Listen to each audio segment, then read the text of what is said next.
Gentlemen, congratulations. Thank you so much for being here. Thank you. I know it's hard to be congratulated for something that is so hard and awful. And I know this documentary, I was bracing myself to watch it because I knew it was going to be hard. But I have to say, there's a brightness to it. It's a celebration not only of these children, but of these warrior parents. You do it so, so well. All the parents were at the Oscars. They were. How did they respond? Joy. Happy tears. I mean, for me, it was the best part of the whole process. After we came down off the stage, the parents were there, and some of the longest, tightest hugs I've ever had in my life, because really all they ever wanted was for the world to remember their child. And there Josh is reading the names on the stage with 1 billion people watching. They were very grateful. Yeah. One of the things that Gloria said to me before, I said, how would you feel if we don't win? And she said, well, I'm used to disappointment in my life. And we thought in that moment, we have to win. We have to win. Yeah, they say it's just an honor to get nominated, but at that point, we needed more. Yeah, we're so glad we could deliver for them. How did then they feel once they were able to share this story, their children's names, with the rest of the world? And how do they feel about the future? Because you and I, all of us have done stories on mass shootings in this country, at school shootings in particular, and they happen with increasing frequency. How do they feel about that?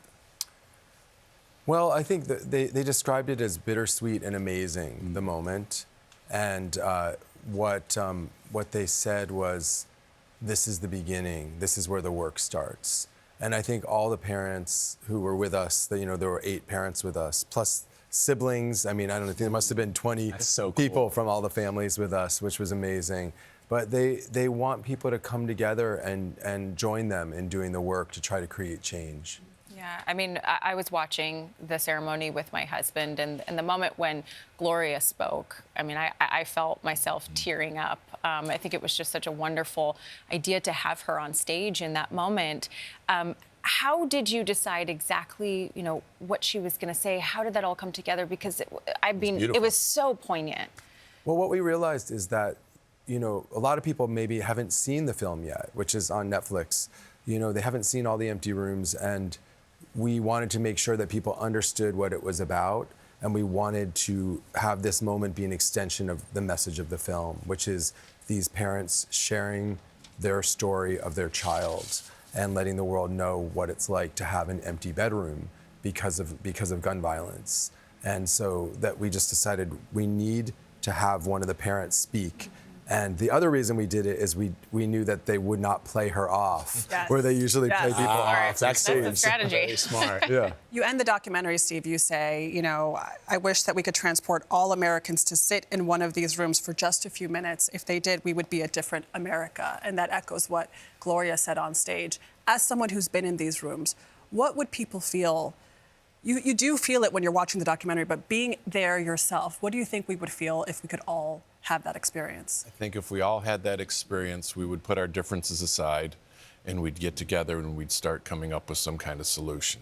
You can't stand in those rooms, and I don't think you can watch this film without realizing we need to do something, because you watch the film and you realize that could be my child. And our hope is that Congress gets together in a bipartisan way. We're planning that, and watches this, and maybe when the film is done and there's that moment of silence, that somebody from the right and somebody from the left, they look at each other and say, let's have lunch. Steve, as a journalist, it's something that I thought when I was watching this movie. We've all covered horrific, terrible stories, but when we're done, usually we go on to the next. And for you, you've covered stories like this. What made you, in that moment, decide to write letters to the parents who'd been killed in school shootings? And did you think it would lead to this? I never imagined it would lead to this. I did it for a couple reasons. I felt like I was growing numb to these tragedies. There were so many. I was just almost accepting it as part of life in America, and I did not like that. And I knew the rest of the country was feeling the same way.